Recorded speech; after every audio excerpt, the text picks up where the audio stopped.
Thanks for staying tuned. I'm Colin Abrams with the Hgp Sportscast. On Monday night, the Guardians edged out Pacesetters and Coles hunched nets in the finals of the Georgetown Amateur Basketball Knockout Tournament at the Cliff Anderson Sports Hall. Stanford Howard has more. In the Under-23 Division Finals between Pacesetters and Guardians, Pacesetters took the lead in the first quarter while Guardians trailed by 2 points, 17-15. Guardians then took the second by 2 points to end the first half with 31 points apiece.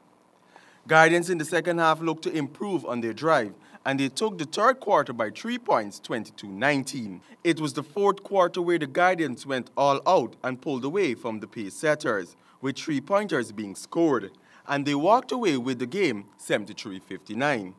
Hgp spoke with the captain of the Guardians. What is your mindset going forward? Well, first of all, we're going to take one game at a time. If we choke this one, we're going to go home, drop the game plan and work together as a team and play hard together and train more hard.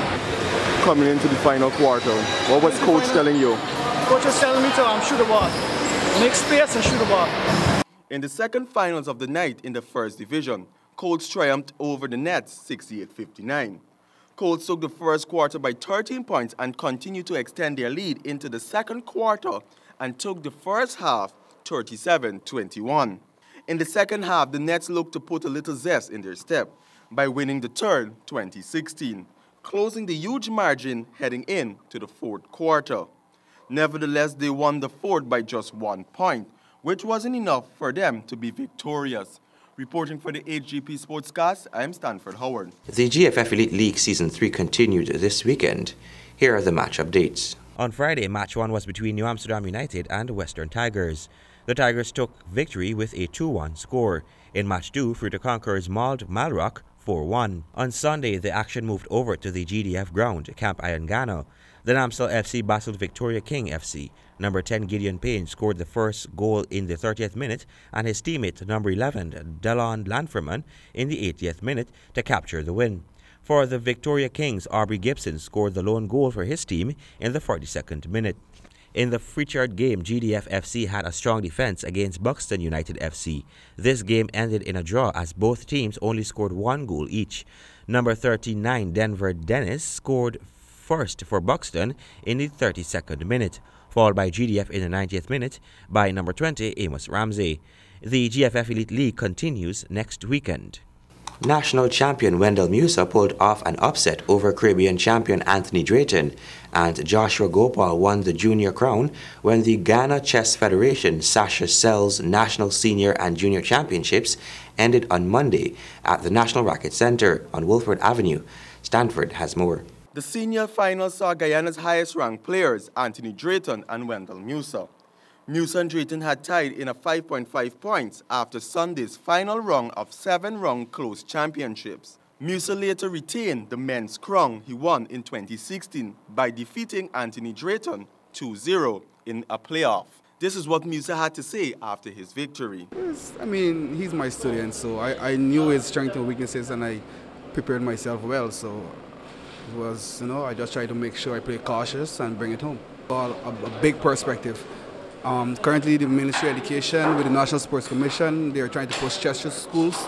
Today, right here, we had a deaf chess club, which is one of the only ones in the Caribbean workshop. So I think actually chess is actually developing. And as you heard earlier, the minister promised us to take us to the interior. Gopal defeated Ganshan Alijon by a 2-0 score to be crowned the new junior chess champion.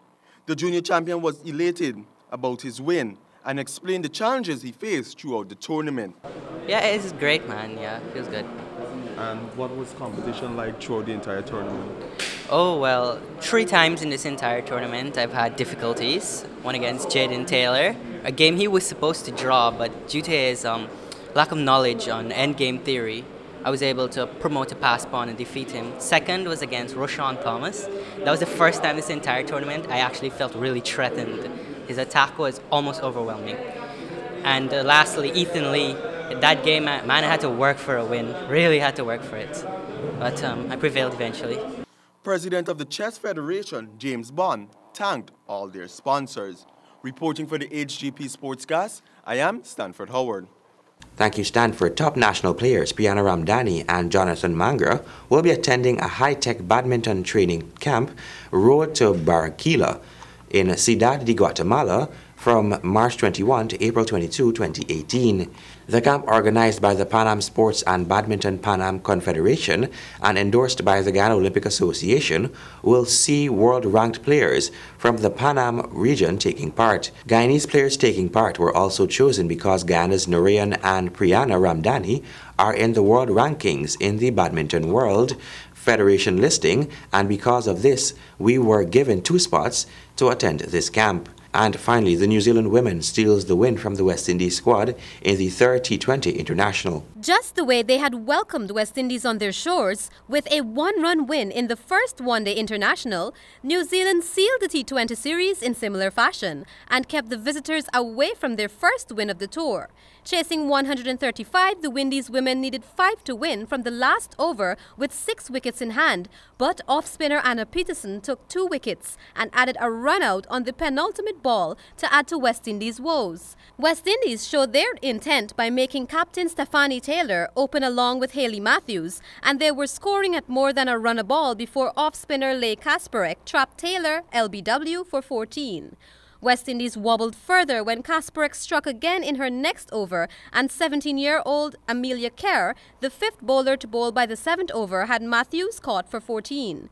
Deandra Doughton's boundaries and Aguilera's patience put the chase back on track by taking them past 70 in the 12th over, but Kasparek had Doughton also stumped in the same over. Earlier, West Indies opted to bowl but saw openers Sophie Devine and Bates race past the 50 mark in the 6th over after Devine collected 18 runs off Shamilia Connell in the 3rd over.